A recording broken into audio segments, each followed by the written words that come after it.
Got to go, but it's Mississippi Attorney General Lynn Fitch. Good morning, ma'am. How are you? Good morning, Paul. Great to be with you. You must be busy this morning, so. A lot happening, as you know, in our state. Yeah. All right, let's talk about this. The Initiative 65, we were talking with Andy as part of that. We were talking guns mostly. But let's talk about the Initiative 65 and where you think we are and what's going to happen. Well, certainly we have a hearing tomorrow in front of the Mississippi Supreme Court on Initiative 65. And it's all about protecting the rights of Mississippians to amend our Constitution.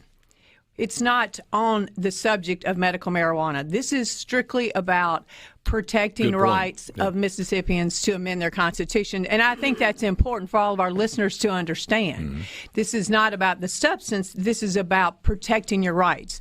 You know, the people of Mississippi spoke on this on a number of different occasions. And if you look at how the law is written, it says you look at the petition based on 5 congressional districts. Well, this met the letter of the law. The Secretary of State approved it. Now, we have 4 congressional districts now, but it's semantics, Paul. We're talking about just the numbers, but they all met the criteria and the requirements to be able to move forward. And the Secretary of State certainly validated that. So semantics in that regard. But the primary issue is, hey, this was the right of all Mississippians to come forward to vote, to amend our Constitution, and they chose to do that. So that's what the argument is all about, not about medical marijuana. Are you saying, or is it at the view of the Attorney General's office, that the process is legal? Yes, Mississippians met the letter of the law. They need to have their voices heard.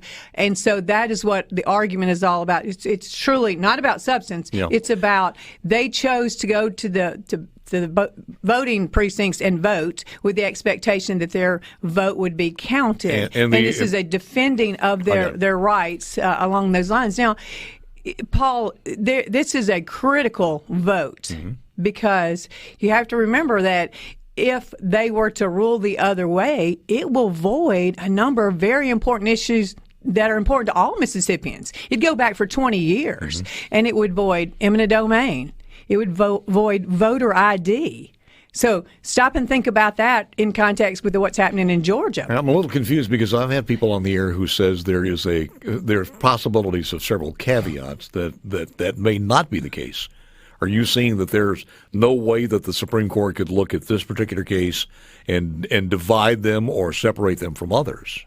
Well, the whole argument is based on the totality argument, the right to come in and to be protected, to voice your vote and to have that heard, not about substance. Now, certainly the Supreme Court can choose to, make any decisions that they do. We are certainly arguing that we are defending and protecting all Mississippians' rights, that it did meet the letter of the law based on those 5 old congressional districts versus the 4, and that the signatures truly met the requisite amount, and that is truly a semantics issue going on based on just those lines. And this is another thing. It has nothing to do with this, but it seems to me that there's more vulnerability in just the wording and the lacking of the language itself, where we base a constitutional amendment as law of the land, in not having the full information there for the people to vote on. Not that they would read it anyway. But when you start looking at the weight of the consequences of this versus the amount of information people had to vote on, there seems to be some vulnerability there, but it's not part of the objection from Mayor of Madison. Well, you have to look at the legislation. You see how it's written. We have so many instances where statutes could be clarified, could be better written, and certainly this is an opportunity for the legislature to go back in and take a hard look at this law as well as many others to clarify voting opportunities, clarifications for voters on so many different levels and in so many different areas. Paul, we've talked about a number of times that there's many statutes that need to be clarified across different spectrums of our state law. Certainly this would be an opportunity for the legislature to take a hard look and determine if there's some clarification needed. Yeah. Would this be the same Attorney General's opinion from your office if the Medicaid expansion went through the same route and was passed? Well, absolutely. It still meets the letter of the law. I mean, certainly if it were today, you go through the same criteria, Paul. I mean, did you get the adequate signatures? Did you meet those different definitions in those 5 congressional lines? And did the people speak? Again, it's all about how are we going to defend the rights? How do we protect the rights of Mississippians who choose to come and vote, and their expectation is that their voice will be heard in the voting box and then come forward. And in your esteemed opinion, if this wants to be changed, it has to be changed by the legislature, and how would they do that? Well, certainly the legislature has written the process as it is currently. So they would have the opportunity to step back in and make any adjustments, clarifications, maybe that comes from this case, maybe that they see fit after all the different issues that have been arising based on this, the semantics of this legislation. And, think about it, Paul. States should have the rights to and dictate how their elections are run as we know it. And if you look at Georgia, they're going through an interesting time too. That's a very good, solid election law to help people vote. Yeah. It's very clarified. It actually makes it harder for people to cheat, but it's a fairer, more equitable law to give more voting opportunities, lengthen hours, go into precincts and get more machines and so forth. I mean, they did a very good job of trying to expand so that people had the opportunity to do just that. So what they were doing is trying to take away the opportunity that harvesting of ballots is absolutely wrong, or voting without an ID for absentee voting is wrong. But what they did is really try to strengthen and uphold, as states should do. No question about it. And if you even look further with what's going on in Georgia right now, oh my goodness, you look at all these CEOs, Paul, they've jumped in. They had this mob mentality. They want to tell, now think about it, they're going to tell Georgians how they should vote, what they should do, how their election process should happen.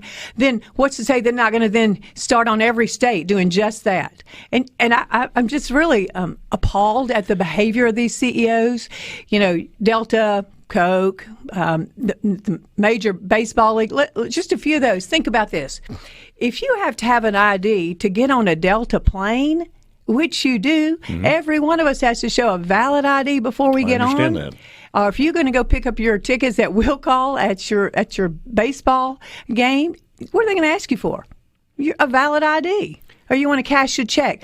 But yet we have this mob mentality from a bunch of CEOs heading up boards who want to impose on states their way to hold elections. That's why it's so disheartening, because this bill, when you read it, anybody with any brain at all shows that it makes it easier to vote and harder to cheat, and that's what they don't like. That's right. Because I'm not a conspiracy theorist guy, but we know that China wants to disrupt our electoral process. And we see all of these CEOs who have sometimes their biggest customer in China. Now, if you can't put those two things together to see one action and reaction, then you're just naive. You're absolutely right. If the real news were laid out there, you would see that, Paul. I mean, here you talk about the real news. You see the connections with China, and you see how these companies are profiting from that relationship with China.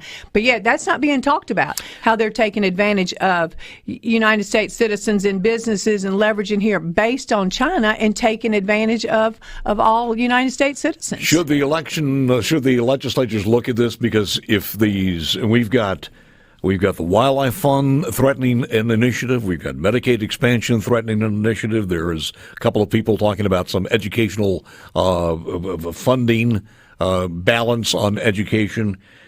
Then the appropriation process is being taken away from the legislature for the most part, because they won't have this is the amount of money. This has to be funded. Absolutely. So the legislature should take a hard look at the process, make a determination. Again, these laws should be, scrubbed occasionally, updated. Yeah. That's key to moving forward. Well past time, I think. Well, you're exactly right. And you think about it. So, just talking about having that impeding of elections. And if we don't do the right thing in our state, and we've done a phenomenal job here in our state with our election process. One quick question. Will you be present or your office be present in the testimony tomorrow? My office will be making the primary